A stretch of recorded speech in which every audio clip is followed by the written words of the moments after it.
have made it to Stu and the Nunn, an online radio show that looks to inform, educate, and hopefully make you laugh. Stu and the Nunn is a show focused on national security, policy, politics, and selfless service. We do this by not only interviewing guests, but also sharing our own perspectives and asking you, the listener, to interact with us on our show chat room, via our Facebook page, and on Twitter.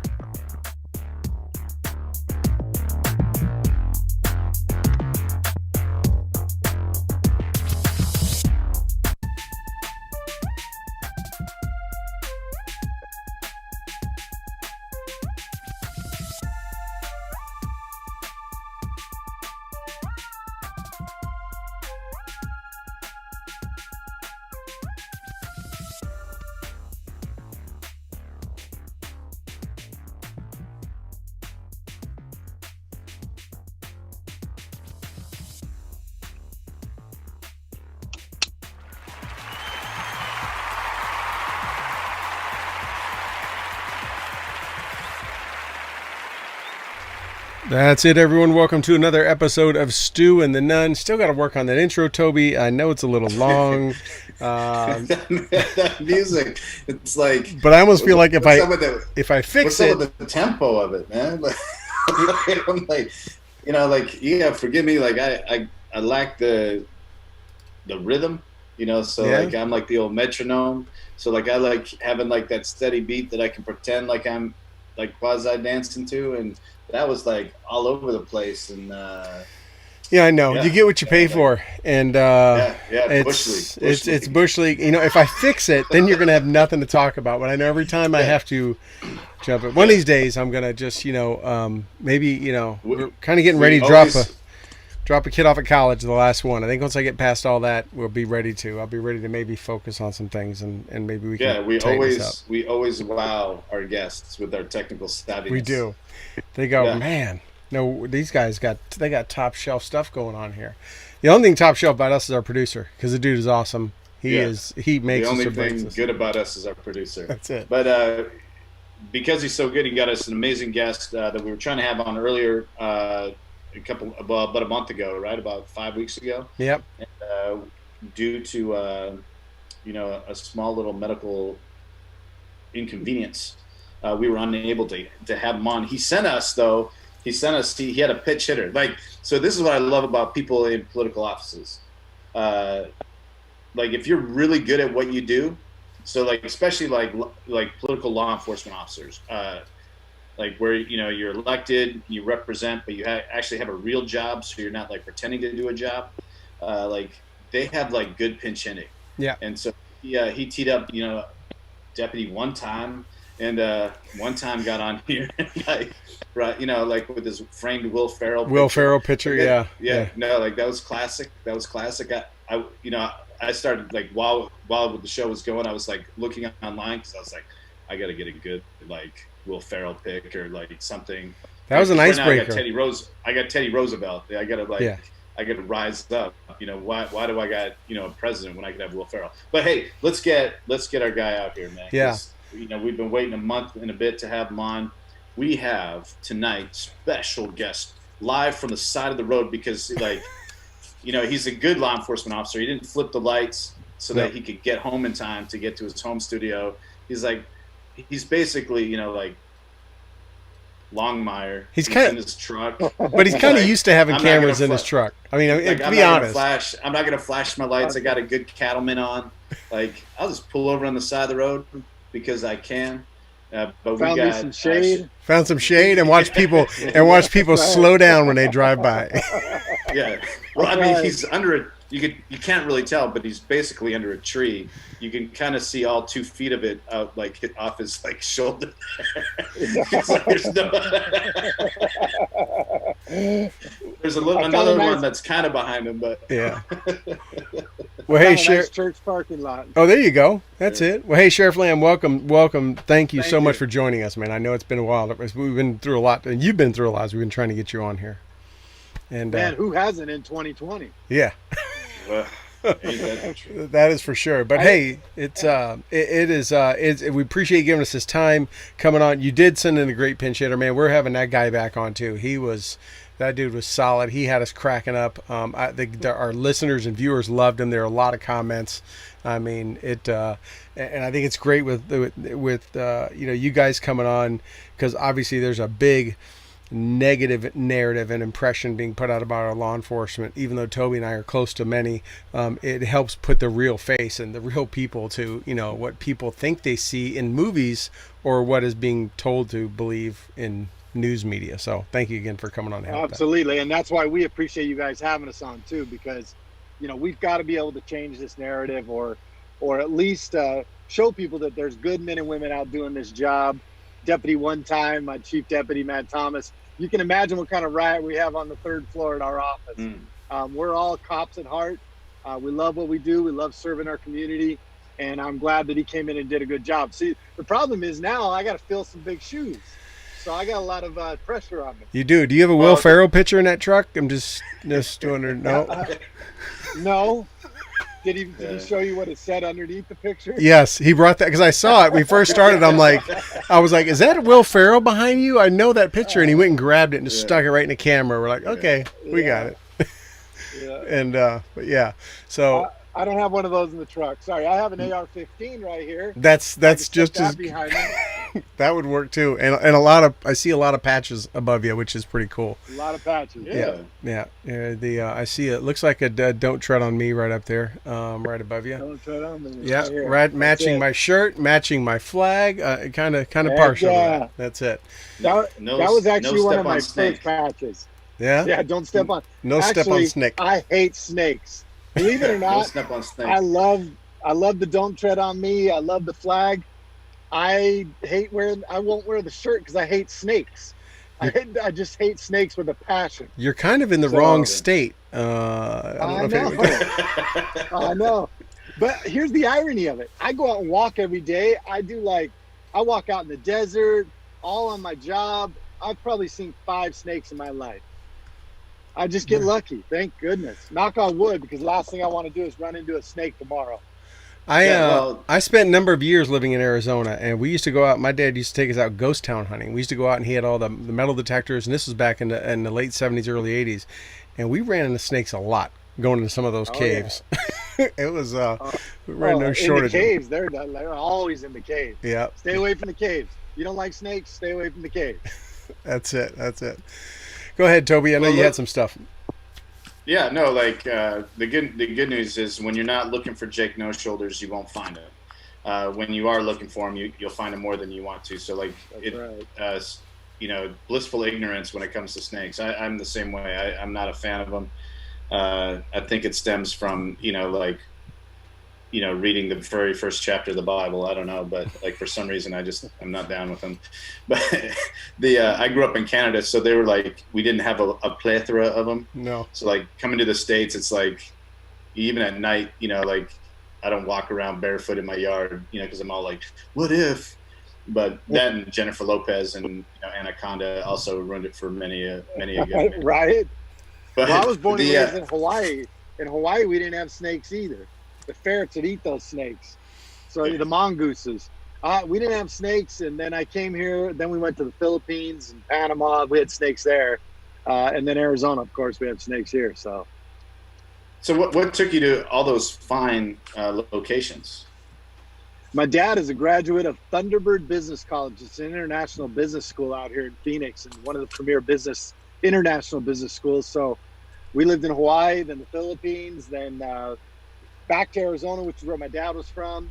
And then we went to Panama. I then served a mission in Argentina. So by the time I was 21, I'd only lived in the continental United States for maybe 4 or 5 years. So how about that? Yeah. Man, you sound like an army brat. Yeah. Yeah, that's what I say. Most people, I was kind of waiting for you to be well, my dad was in the Navy, or whatever the story was. But you mentioned something a few minutes ago about changing the narrative, and it's really sad how quick that narrative can change, on a dime it can change. It's the power of the media. It is, and that's where I'm going with this. We I live in Williamson County here in Texas. You there in Pinal County in Arizona. y'all had the opportunity to demonstrate community policing and kind of invite the community into your lives, with the television show Live PD.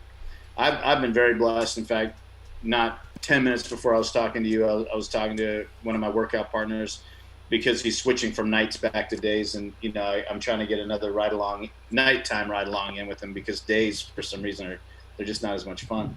But that's right. Like not everyone has the opportunity, to know leadership in law enforcement and have the opportunity to go out and witness. My neighborhood is, very law enforcement heavy, and we got a lot of. I'm in just a typical middle class neighborhood. We have a lot of law enforcement that live in the neighborhood with us, and I'm fortunate. My neighbors are cops. My friends are cops. My workout partners, the guys I shoot with, the guys I train with. Law enforcement is very prevalent in our lives, and so I get to see it all the time, and and I know like all these positive interactions, like the stories, like my neighbor Mark, with the elderly couple across the street where we saw that their fence was in disrepair, and he was like, "Hey, bud, let's build their fence," and it's like all those little things that people don't see. I was happy to see today that body cam footage, the best body cam footage I've ever seen. And that's where the young officer out in California, sprinted out of her car and grabbed that dude that got his tires spinning on the railroad tracks and lost traction, and saved that elderly man's life, that got caught and almost got smoked by that train. Looked like I think there was some contact there, but like we don't see those stories in the media. And Live PD was kind of giving. And it was a popular show. It was one of the most popular shows on television, was giving the general public of America an insight into things. And it wasn't like back in the day with cops, with bad boys. Like this was more authentic. You saw it as it happened. You saw like that a traffic stop takes more than 30 seconds. It's not this quick little sound bite. It's this actual long process of, hey, let's identify identification. Let's build a rapport. Let's move on from rapport to see how we can help you. Whatever the call might be, be it a welfare check. You got to see that. And then on the turn of a hat,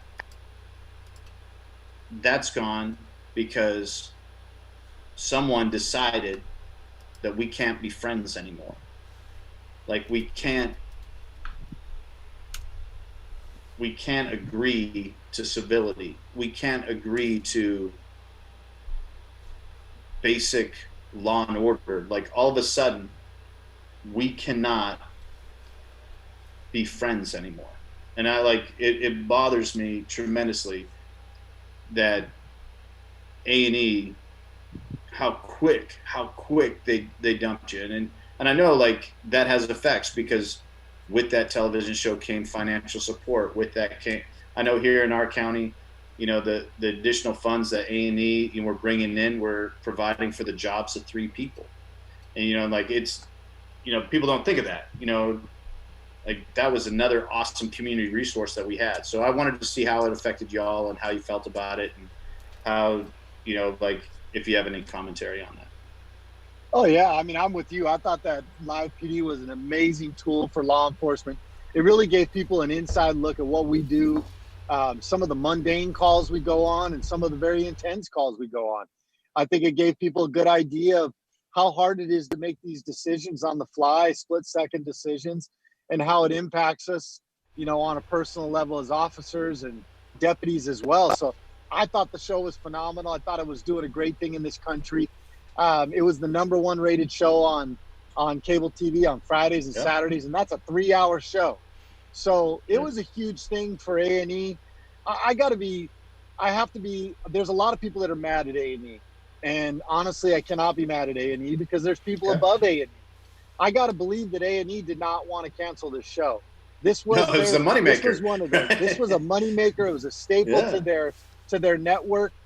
You've always got to look and say, there's got to be more to this. So I try not to knock A&E because as a leader, I have to make decisions all the time. And sometimes I don't get the luxury of explaining those decisions to people. I wished it wouldn't have gone away. It was so good. It was great for our agency. It was great for recruiting. It was great to just develop a better relationship between our community and law enforcement. So yeah, I mean, I hated to see it go away, but I don't armchair quarterback their decision. I have to trust that they made the decisions that they thought were best for their network, or somebody above them made a decision that was best for what they thought. Now, we can agree or disagree all day long, but I hope that we're able to bring it back. I think that we can bring it back and get people back involved in it again. And I think it'd be great to show it right now, just to show how law enforcement is changing with COVID and just dealing with everything we're dealing with. I think more people would tune in now to watch it, to just see exactly what it is that we're doing. Some might tune in just to try to prove us wrong, like, aha, see, you're doing something wrong. But I think that all in all, it would be a good tool to regain the trust of our communities and just show people that we're good men and women out doing that job. Mark, so hopefully they'll bring it back. Yeah, well, I remember when it came back on after the initial COVID lockdown, it kind of went off air for a little bit as everything locked down. And when I saw it back on, I remember going, oh, crap, it's back on. Awesome. I wonder how they're pulling this off, right? And you'd see the guy, and they're out there, and they got the mask on, and they're talking to people with or without mask. And obviously, many of the folks that our law enforcement deals with are in a state where they don't have a mask. Not only could they not afford one, they're just not even around a place to get one. And you would see them work with them and deal with them and that stuff. And it was almost like they just picked right back up because they still have to do the job. You know, they still have to do all that kind of stuff. And I was excited to see it come back on. And then, you know, now with it on off, my son asked me tonight, we were talking about you coming on the show, and he's like, is it coming back on? I'm like, I don't know. And I hope so once everything calms down and America has its 5-second memory, and that's all it has, and we can get back to it. But you know, we'll see. But yeah, it showed, because, you know, I always call it the 80-20 rule, right? What we hear on the news and the narrative is 20%, if not less, than what really happens. And people that watch that show or any others that are out there that are similar, a lot of it's kind of like combat, right? I tell Toby and I've talked to people about combat. It's like combat's 90% boredom, right? And maybe a couple percent of excitement. But most of the time you're sitting around bored out of your mind, counting away the days, all that stuff. You have moments of a lot of excitement and things.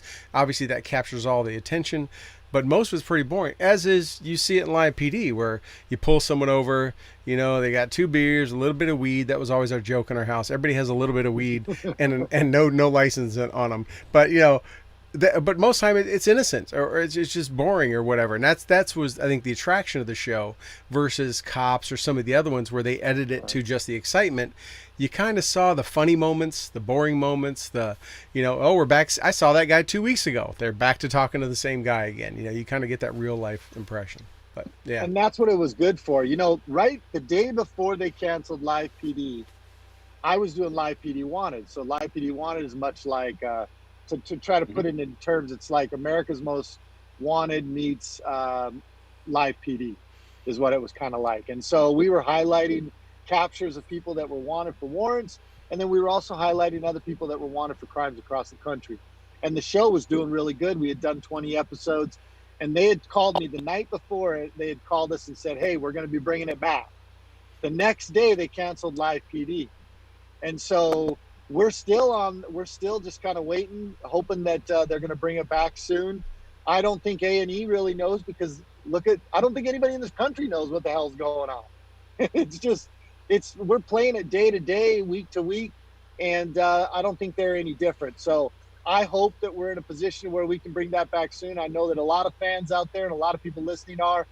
It was great for me. I met a lot of great people. I met your Sheriff Chody. Great man. I love that. Williams, what's the other one? Lieutenant, and anyway, he's gonna be mad. Lieutenant Kennedy. Kennedy. Spent some time with him out in New York. Great guy. So yeah, man, I hope they bring it back real soon. I think it's good for law enforcement. Yeah. So one of the things you talked about that is one of these peripheral things that people don't think about. And I was having a conversation with an awesome police officer, yesterday, And retention and recruitment is a real issue right now. And you mentioned earlier, like live PD was one of those things where it showed, like, hey, here's the job, and like, here's the good people that you're with, and this is why they're good people. What do you think, without tools like live PD, are you going to do anything to like kind of appeal to people under this new set of circumstances? And I don't mean COVID, I mean like this kind of anti law enforcement.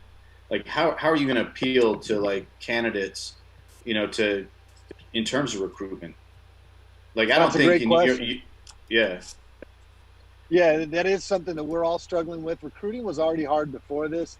And now with this pressure on law enforcement, there's a lot of people getting out of the business and not a lot of people wanting to come into the business, which makes it difficult for us. So you're right. We do have to look for creative ways. And Live PD was one of those.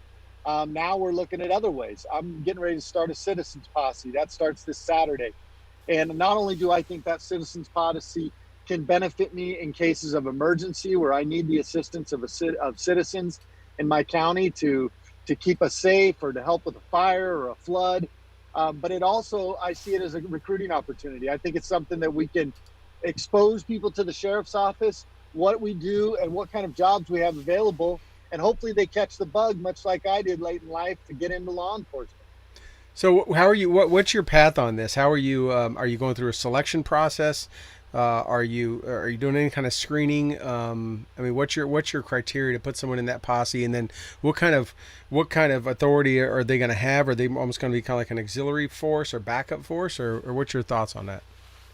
So I already have a patrol posse. The patrol posse, they're in uniforms, they have a gun, they have take-home cars. Those guys are volunteers. They give me over 1,800 hours a month, and they go out and they actually work alongside the deputies. They transport prisoners, they hold down scenes, they do traffic control, anything that the deputy can turn over to them so that he can continue doing his job and protecting our communities. We already have that in place. Then I have a citizens on patrol, which is predominantly elderly people. They come out and they want to be part of it. They do, it's more like a block watch where they go around, drive around the neighborhoods, and it gives more visibility for the sheriff's office. And now I have the citizens posse. This is going to be more in case of emergencies. We're going to use it more like a citizens academy, where you come in, you learn about law enforcement, constitutional law, which is important to me. You learn about use of force. We're going to learn about some of the nomenclature and real simple, the firearm safety rules. We're going to talk a little bit about how they can protect their homes themselves. We'll talk about use of deadly force. We're going to cram all that into 4 hours, and then we're going to give them a chance to go on the virtual simulator. Now, we're going to do an initial warrants check to make sure they don't have warrants before they come to the class. Once they complete the class, we'll do another background check to make sure that they're not felons. So I'm not precluding felons for coming to the class. I think everybody deserves to have some education. But once you get past that to be part of the citizens posse, you'll have to go through another background. And then once we have that, then we'll just continue to send out ongoing training every month. It'll be an inactive posse, but it will be there in case I have an emergency in this county and I can call people up that I know that I've at least given some level of training. Right. Even the people that have been critics of this program, when I tell them, I say, look, would you rather, because in case of an emergency, it is within my power under Arizona revised statutes to create a posse and to call people out to help me, as many as I need. Wouldn't you want to know that those people have at least had some level of training and ongoing training? And everyone agrees that absolutely yes. So yeah, and vetting. I think it's going to be good. And vetting, right? Yeah. You've done look back versus what we saw back in the old Western movies where, sheriff needs 10 people to go hunt someone down. And he says, oh, you're all in, let's go. So, I mean, let me ask you, is two things. One, is there anywhere else that this is being done? And then the second follow-up question to that is part of the reason for this is because you have such a large square acreage of area to cover and probably a minimal force to cover a lot of square miles. Is that part of it too? Two great questions. Yeah, the first one, I'm not sure. There's other sheriff's offices that do different similar things. Some have auxiliaries, some do citizens academies. So we're kind of combining a few things here.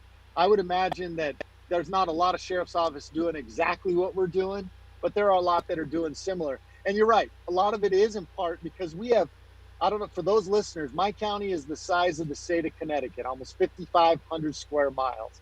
That is a tremendous amount of ground to cover. There's only 15 counties in the entire state of Arizona. Texas has 254. So it gives you an idea. Our land-wise, our counties are ginormous. And so I have to be a pragmatist and a realist as to what my resources and my limitations and capabilities are. And I have to do the best I can to prepare for whatever may come. I pray that it doesn't, but I'm prepared if it does. Yeah, absolutely. Let me ask you another one too, right before I hand this over to Toby. There's a famous sheriff down in Ocala, Florida, Marion County, and he is. It's actually where I have a lot of family at, and he has. You had kind of gotten note that you did not want to, or were going to enforce the stay-at-home order when that came out. Right, that was not a. In fact, you were well known that you wouldn't do it. Well, Sheriff Billy Woods in Ocala, they have ruled that everyone has to wear a mask, and he's come out and said, nope, you're not going to wear a mask in my offices. You're not going to wear a mask in the county areas and that kind of stuff. Don't come in wearing masks in the sheriff's offices. And he is, getting some heat from the left, right? But he's a very well known, outspoken sheriff in Marion County, Florida. Have you heard of him, or have you heard of other sheriffs and other law enforcement leaders stepping up and starting to say, we're going to control this at the local level. We're going to put some common sense around some of this stuff. It's kind of like what you've done also. Yeah, there's a lot of sheriffs doing that, and that's what we're supposed to do. We took an oath to defend the Constitution of the United States, and a lot of these mandates and orders from the governors are unconstitutional. Or at least they're definitely broaching on the unconstitutional side of everything. So there are a lot of sheriffs standing up. Our governor came out and said that people could get arrested or cited. I don't want to say he wanted us. He said that was a possibility. And I said, no, not in my county. We're not arresting. We're not citing. We're not fining people for doing it.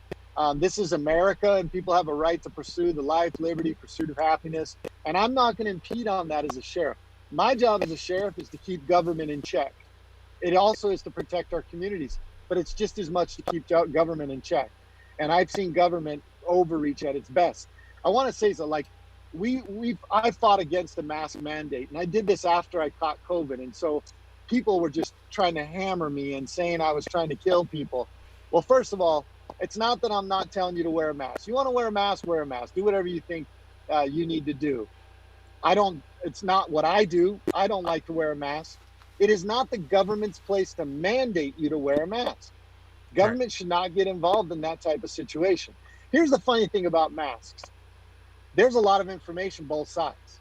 The majority of the people, especially the people that are like die hard, you have to wear a mask, and they're willing to call somebody out in public for it. Those people have not even done any investigation into the science. They have strictly just listened to what the media or somebody else has told them that, yeah, you need to wear a mask. That's the right thing. So all I'm saying is, you can be mad at me for saying that or not. All I'm saying is, do your homework. Don't just listen to what the media is saying, because the media is out there to try to make a buck. And if they can continue to drag this out as long as possible to where the viewers keep showing back up to their media stations to tune in, they're going to keep selling advertising dollars that used to go to places like A&E for live PD. So stop feeding into the fear mongering, start doing your homework. And remember, we're Americans. For crying out loud, let's dig down deep and find that American spirit. And let's work together to get through this. Right. And you are someone that suffered from it, as you admitted. You had COVID. So, a lot of those people haven't even suffered it. So you've been through it, and you still come out with those feelings, because it's more about the American liberties and freedoms than it is, going down a path of just someone telling you to march in line and you get in line and start marching. So, yeah. It's about what Benjamin Franklin said. Those who would give up essential liberties for temporary safety deserve neither liberty nor safety. Yeah. Yeah. No, like, I was actually getting close to saying that. Like I was about 30 seconds away from bringing that quote in. I got it written right here because I was like, I wanted to bring it up because you said very specifically, very cleanly that it is your choice. It is your choice to do that. A lot of these, just to, keep you from, arguing with your governor, I'm going to bring up the governor of another state. I'm going to utilize Michigan. Like when the governor of a state starts telling you what aisle you can walk down in a grocery store and what items you're allowed to buy, not because of rationing, not because of national security, not because of anything other than, I think, like, there's a big difference between opinion and legislation. There's a big difference between science and legislation. And they don't always match up. The EPA will tell you that every day. There's a big difference. And all you said, which got you a lot of national attention, and of course you have you have a platform, which is great. It would be, it's great if you had someone to run against you so you could demonstrate the actual power of your platform. There's my little shot at you. But which is not a shot, it's a compliment, because people only run unopposed when people agree with them. If people didn't believe in your leadership and didn't believe in your performance and didn't believe in your record, well, they would speak up and be like, I think I could do a better job. You said it is your choice and the law is this. And for people to treat that like it's a radical, this radical guy. Now, I remember you had a counterpart out in that neck of the woods not too long ago that enjoyed putting people in pink jumpers. I personally found that humorous, because I understood the mentality behind it. You want to break the law, you want to do something, I'm going to draw attention to you so that you stand out. I want to utilize the simple technique to make you stand out so that people see that this is not the norm. This behavior is not, commonplace. To force somebody to do it seems radical. It's unconstitutional. Not to push back against it. And that's what's mind-blowing. You got this national notoriety for saying, hey, wait, the law is this. I get where you're coming from, but that's not the law. That's an opinion. And this is America, and we have this beautiful document. It's the reason why we're the bright, shining city on the hill. We have this document that says, hey, you have the right to speak your mind. You have the right to worship as you see fit. You have the right to free assembly. There's so much, the First Amendment. I can't even get to the Second Amendment these days in political discussions because I get tied up on the first. You can't sing in church, but man, you can carry a sign and scream in a cop's face. You can scream in a cop's face inches from him and call him everything under the sun, him or her. Well, right. And but you can't sing in church. They've adulterated that piece of the First Amendment. Yeah. The right to peaceably assemble has been absolutely adulterated.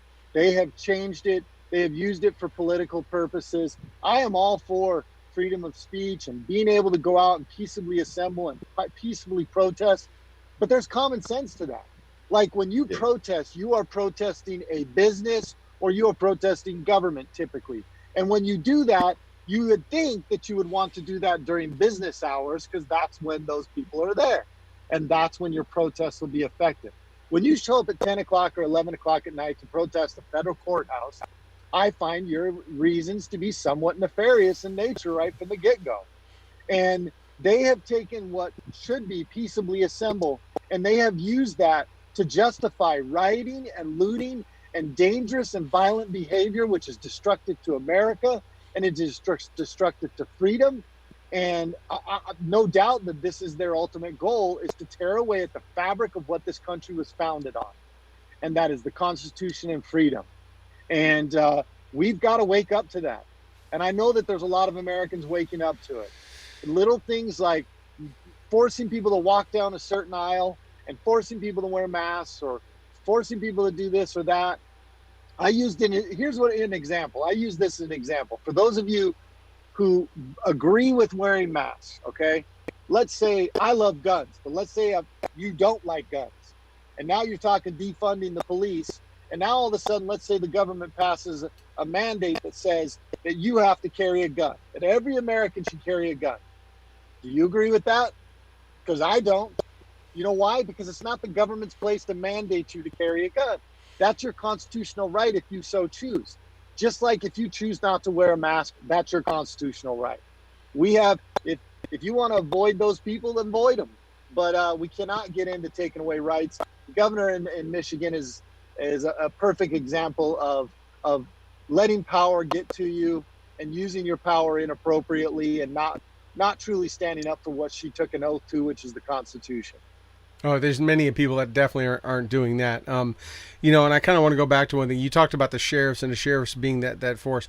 One thing I've heard a couple reports of is the president. I know you've been to the White House. The president is a big fan of sheriffs, not chiefs of police, not state troopers, I'm saying he's not those, but I've heard reports of him saying he feels the sheriffs across the country are the line to enforce law and enforce standards and that kind of thing. Have you heard him talk about that? And have you anything experiences you've had with that? Because it seems like he's been very focused on that, which is interesting that he kind of zeroed in on that. That's a great point. I'm glad you brought that up because you are absolutely right. President Trump has so much support for law enforcement, and he definitely supports sheriffs. I'm a sheriff from a county in Arizona. I've been to the White House, I think, 9 or 10 times. If that doesn't show you that he doesn't care about what our voice is and law enforcement in this country, and particularly sheriffs, he also understands the important role that sheriffs play in protecting freedom. Sheriffs truly are the last bastion of freedom. We're the ones that hold that line because we are only beholden to the people. No city council can tell me what to do. The governor can't tell me what to do. The only person that can tell me, dictate what I do as the sheriff is the people. That's who I represent. And when you have somebody that supports the law and the Constitution that is only beholden to the people, that is an important position. And the president understands that. And I thank President Trump over and over again for his continual support for law enforcement. If it wasn't for him, we'd be in a lot worse situation than we are now. You hit the nail on the head there because while many agencies, police agencies, and I'm using the term police specifically, they serve at the pleasure of a politician. They serve at the pleasure of a board of politicians.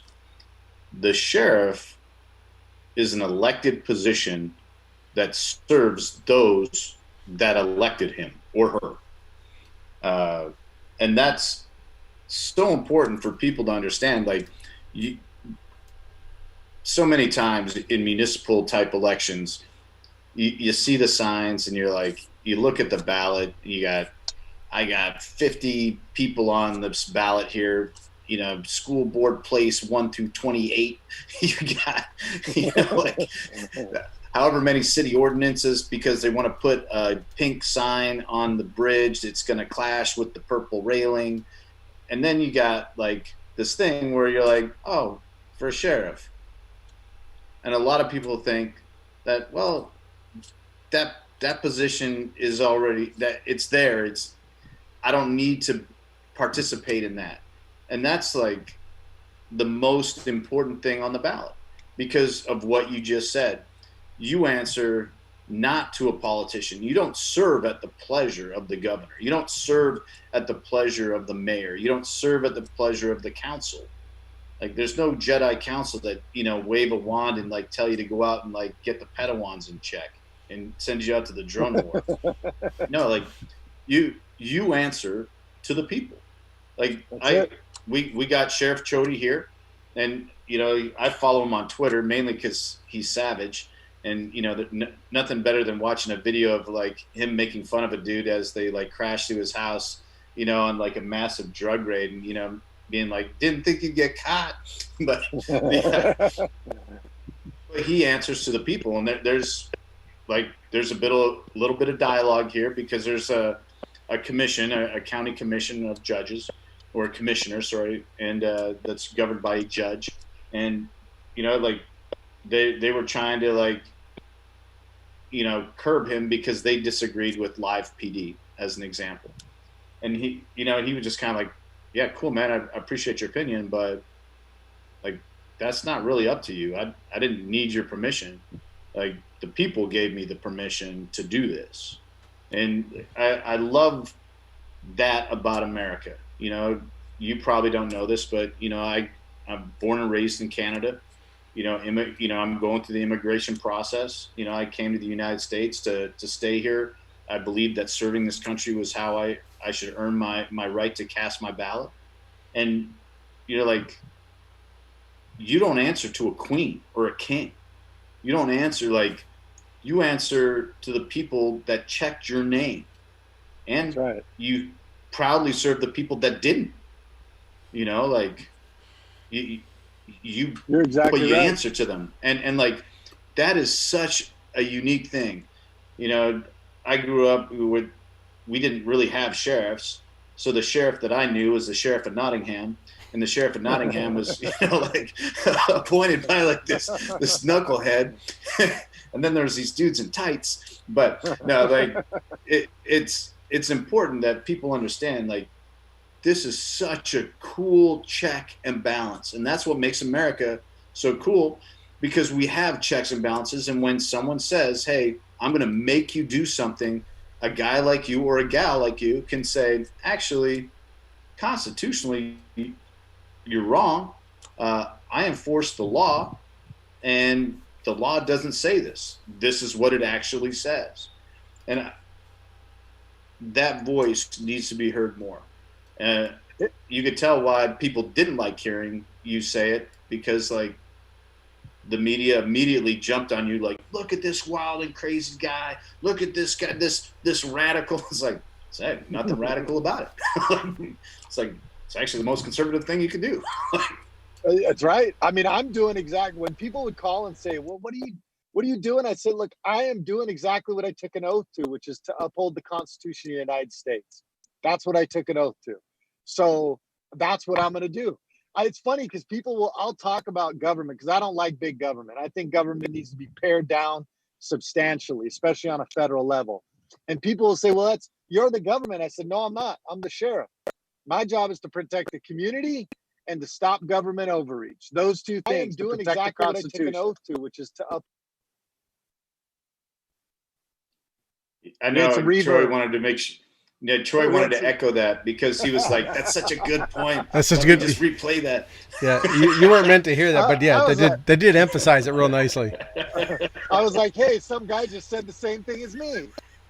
Yeah. Wow, that guy sounds and smart. He had a great voice. That guy sounds smart. He sounds really good on the radio. But no, it's God, I wish sheriffs all across our country, or a majority, and maybe they do, I'm just not aware of it, think that same way. It's too many of them seem like they're wrapped up in the politics, like they think it's a rung in the ladder to get somewhere else. I get the feeling, Mark, I don't know you obviously from tonight and what I see, but I mean, I get a feeling that you probably think you have the greatest job in the world. I think you probably do. I do. There's probably nowhere else you'd rather be. I mean, you get to drive a cool big truck and run all around and do stuff, but watch out for snakes. But I mean, it's like I don't see that you have an agenda to get somewhere else. And I would think anyone that got to the role of being a sheriff and what that means would feel that same way. And I hope that a majority of our sheriffs feel like you do, and they have that same. But I'm sure some don't, right? Because we're just people, we're fallible. But some don't, but a lot do. A lot of them do. I do want to say that I think a cool thing about COVID, specifically COVID though, is it's brought to light the importance of some of this local leadership and brought to light the powers that some people have and don't have. I thought I understood. I mean, I'm a political science guy. That's what I went to school for. I thought I kind of understood, civics and, a lot of municipal law. I primarily paid attention to international and stuff and like higher level, but man, I didn't realize how much power a, elected official at a local level could have, both positive and negative. And, like I didn't know that the most powerful person in Texas during a certain event, like a state of emergency, was the county judge, who's actually not even really a judge. like no offense, Judge Gravel, but like we have a guy, our county judge here. He's like sits on the county commissioners board. He heads the county commissioners board. Awful lot of power. Doesn't even have law school under his belt, or if he does have law school, like an unsuccessful bid at the bar, because it's an elected position. And like that's the neat thing about this very unique time is people all of a sudden, like, because a governor said, well, you can't buy grass seed. And like, for the first time, you just saw like America gasp, like, what? You're like, what'd you just say? Like, because we've always had the battle. Like, my wife's a water conservationist, so I always make water jokes.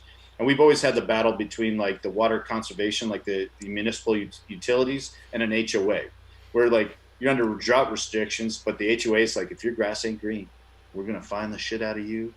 Meanwhile, the city's like, if you water your grass, we're going to find the shit out of you. And you're like, now all of a sudden you got like a governor going like, nope, you can't buy grass seed. You can't go to your property. But you know what you can buy? You can buy lottery tickets. You can buy beer. You can buy marijuana. You can buy those things. Yeah. They don't have a problem with that. But if you want to go to church and sing, no, you can't do that. Nope. And that's, to me, is unacceptable. And that's why you said something very important. Most people, and the media does this, the media makes you only think about these national races, Congress, Senate. That's not where our country is affected the most. Our country is affected, your community is affected by your local leadership, your board of supervisors, your state legislature, your state senate. Those people that get paid $24,000, I don't know what they get paid over there, but out here it's $24,000 a year. I don't think it's that much. Those people are the ones that affect your day-to-day life. Yeah. If you have crappy Second Amendment laws in your state, it's because those people pass those bills, not on a federal level, because every state is different. And so it is so important that you focus and study your local candidates, your local legislature, states, local senators, and your board of supervisors, because those are the people passing the mask mandates, you can't do this, you can't do that.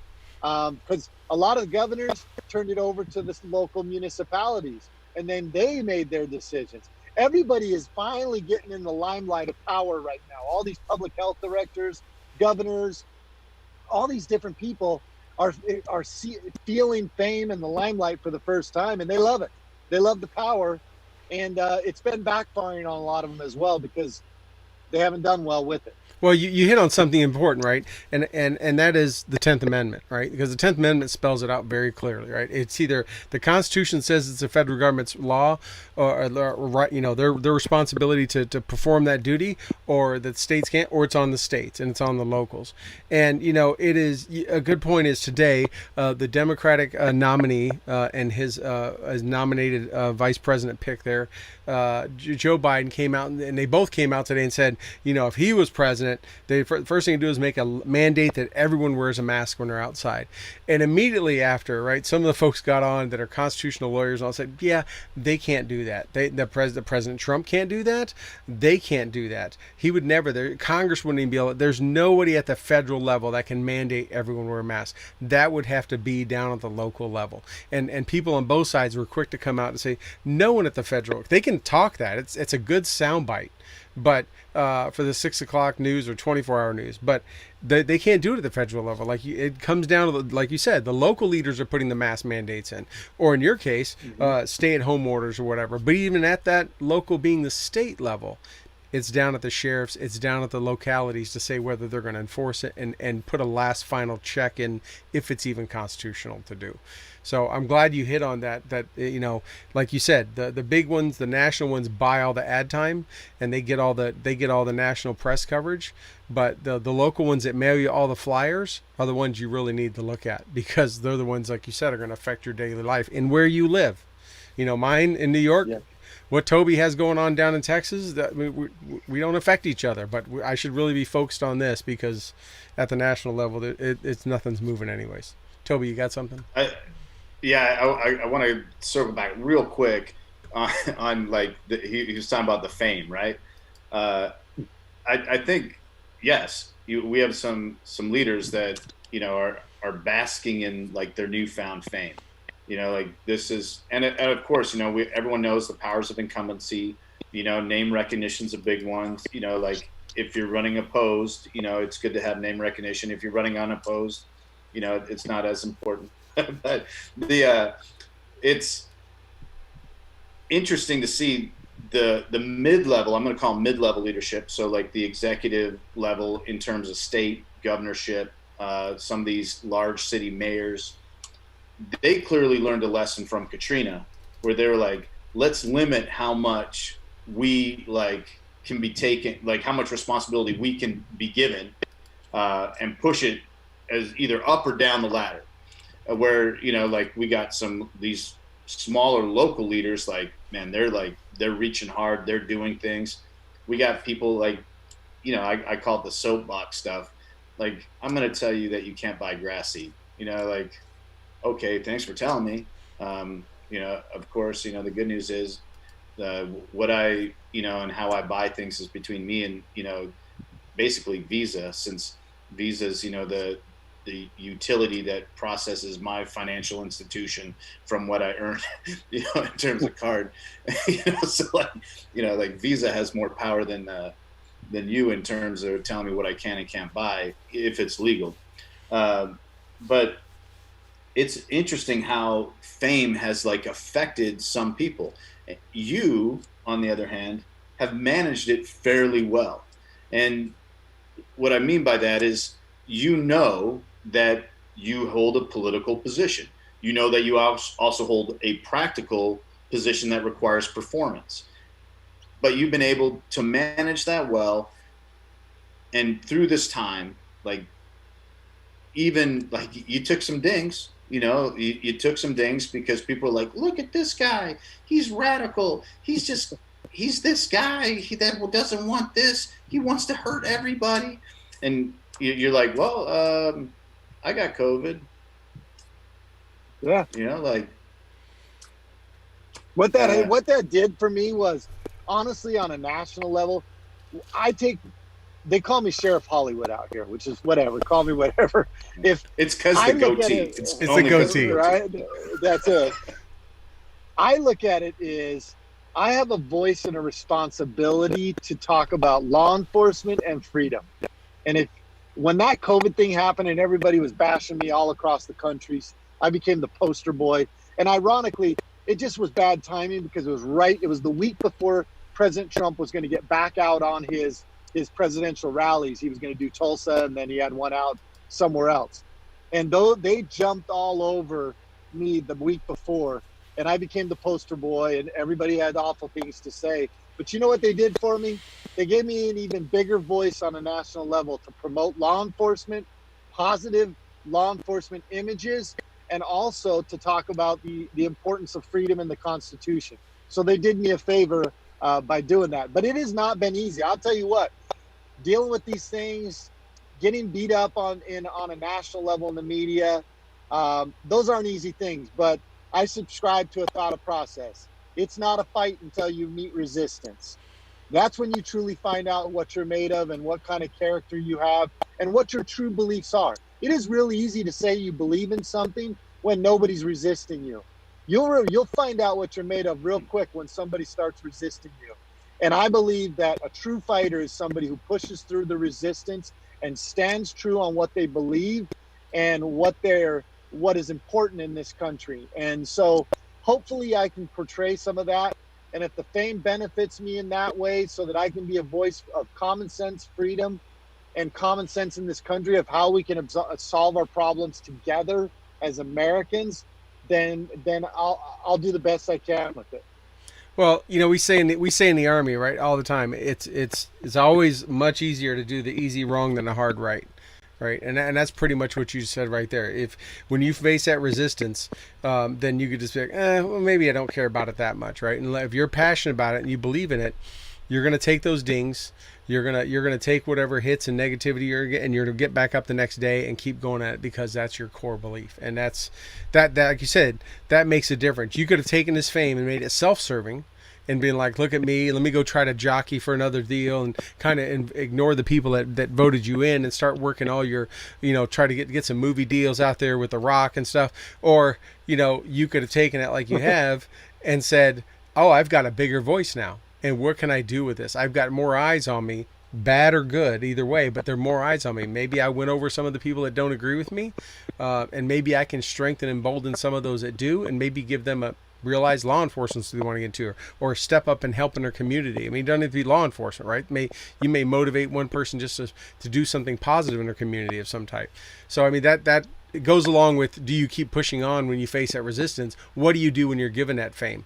It's easy to take that fame and grab it and use it for yourself and be a consumer, or do you take it and turn it outward and use it to serve others and champion a cause? But bravo, sir. And that's really what it comes down. Well, thank you. And you guys have been in fights. You're hockey players. Nothing frustrates your opponent more when he punches you and you act like it didn't even bother you. It makes people start to question their own abilities and own impact.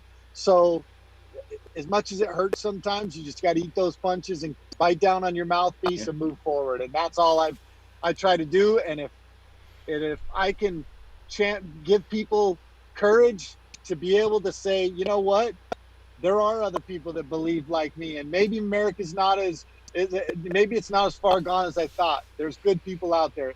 If I can do that, then that's my goal.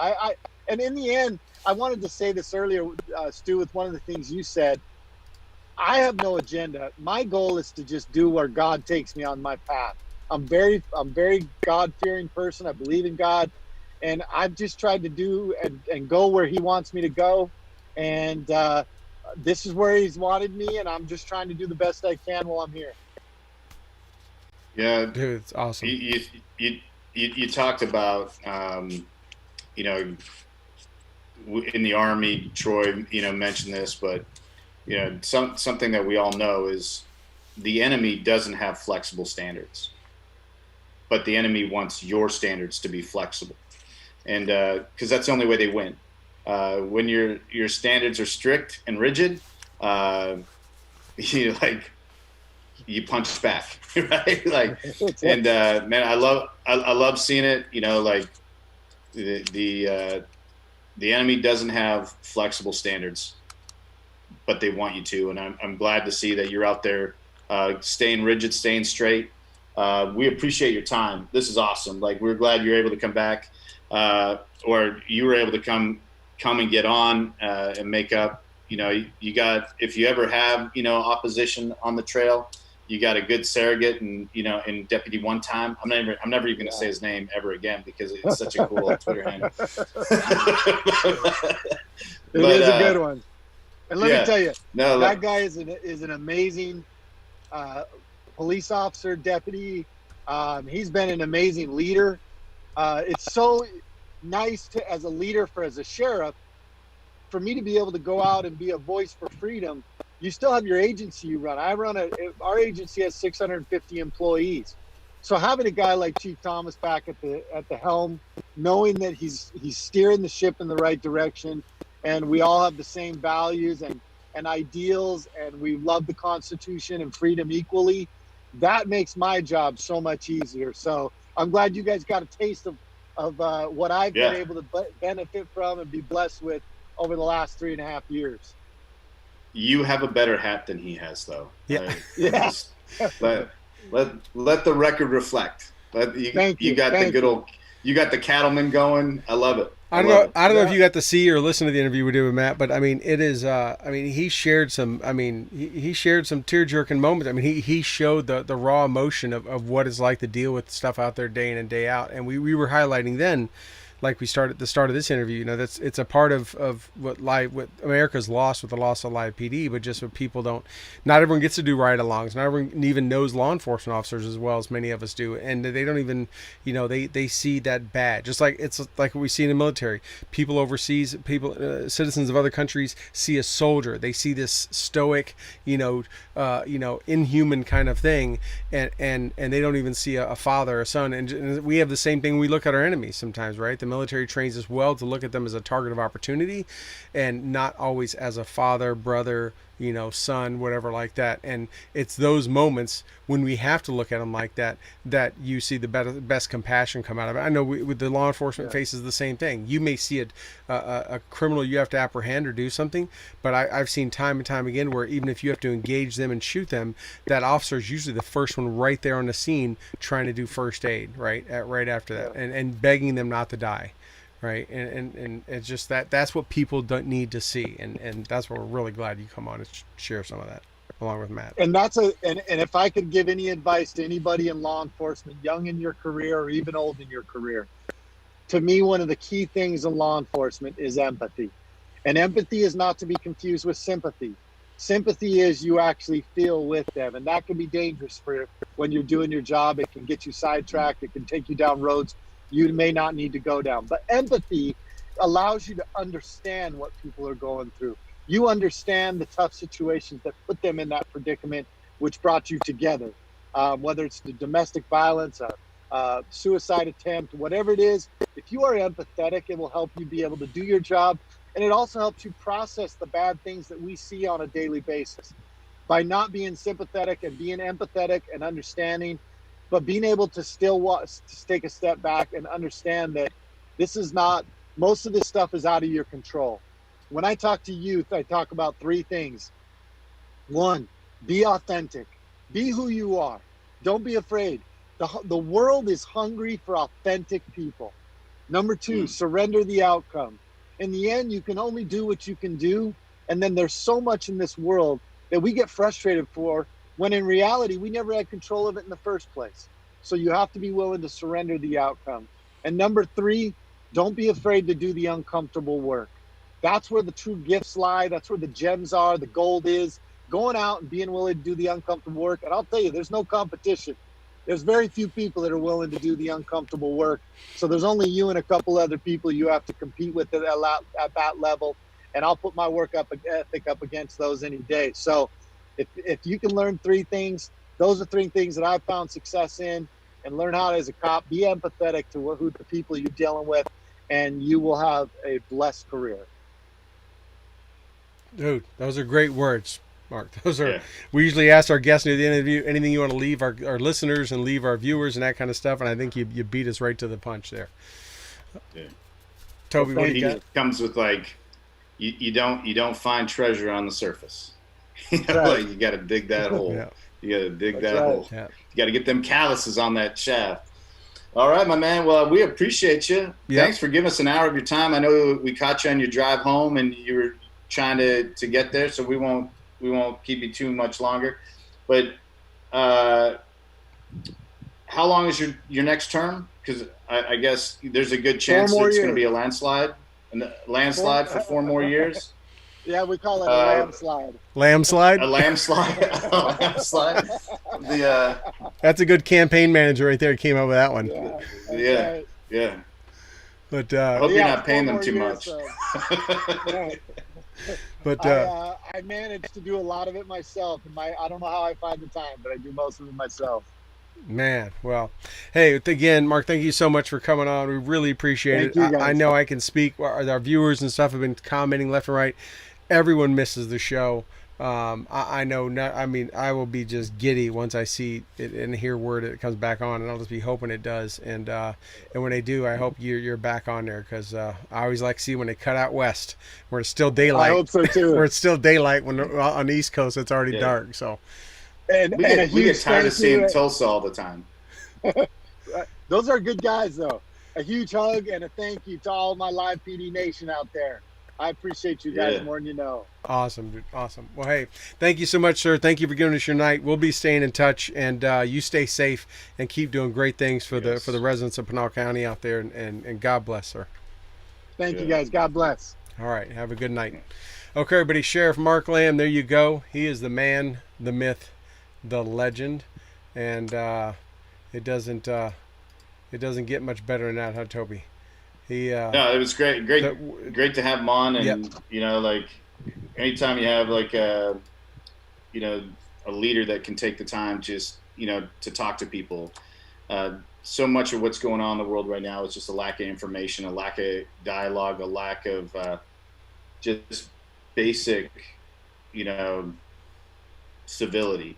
And anytime you have a leader that's willing to just take a few moments, speak about it, learn about it. His words on sympathy versus empathy. That was powerful. I'd never heard it put that way before. You don't have to share the belief, but you can respect the process and respect where it comes from. So that's good. I loved it. Some big hockey games on tonight, so I got to get out of here, man. Yeah, we got Vancouver won last night, so we got to go. Yeah, that's it.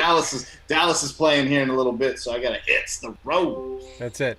Well, all right. Well, we'll let you go. Sheriff Lamb just dropped. So everyone, have a good night. Thank you so much for tuning in. Thanks to Sheriff Lamb for coming on. Big thanks to Rob, the unpaid producer, who continues to crush it and bring it. And I'm going to not be at next week's show, but I think you're planning something possibly special, Toby, or we do. Okay. We do have something in the works. That's right. So I will not be there next week, but I may call in. I don't know what I'll be doing. It's possible I may call in and be a special guest. I don't know. Can I be a guest on my own show? I'm not sure if that's possible. Yeah. I think you can. All right. What we have in the works is we're going to bring back fan favorite Travis Wilson from Alpha Elite Performance. Yep. And he's going to sit in as your surrogate, and we're gonna tackle the topics. That's a good that's a good surrogate. We look a lot alike, I gotta say. I think there's some similarities. I kind of feel it. I think you couldn't have picked much of a better match. Maybe in shirt size, the same similarity. I don't know. That's it. It's gonna be great. You're doing such a cool thing. I remember reading one of my first things that when I became a Troy fan was reading a piece that you wrote about your one of your older sons going to war, and you knowing what it was going to be like for him. And now you're like sending your youngest off to college. And, it's been so neat to watch the family grow, from going to war, going to the Citadel, and now, the little curly haired, you met so many pictures, man. So many pictures of him right at your, not even above your hip, with a head full of curls. Yeah, no, and he's going to college. He's 6'3", and he stands above everyone else. And it's crazy. Yeah. So so he and I are going. He's going to go on and study marine biology. He and I go Saturday morning for our open water dive. We're doing our driver certification together. Something we did together, and we just had our briefing tonight. We're going to be doing diving Saturday morning. One last big hoorah before. So he can get his certification and then go off and start studying marine biology and do great things. So it's also Shark Week. So we kind of got to we're kind of big fans of that too. So I got to get going too. But Pull a Mike Tyson. That's it. And all Shaq. Right, I got to go. All right, buddy. You have a good night. Thank you, everyone, for joining us here on Stu and the Nunn. See us next Thursday, 8 o'clock Eastern, on all your favorite channels. And we will see you then. Good night.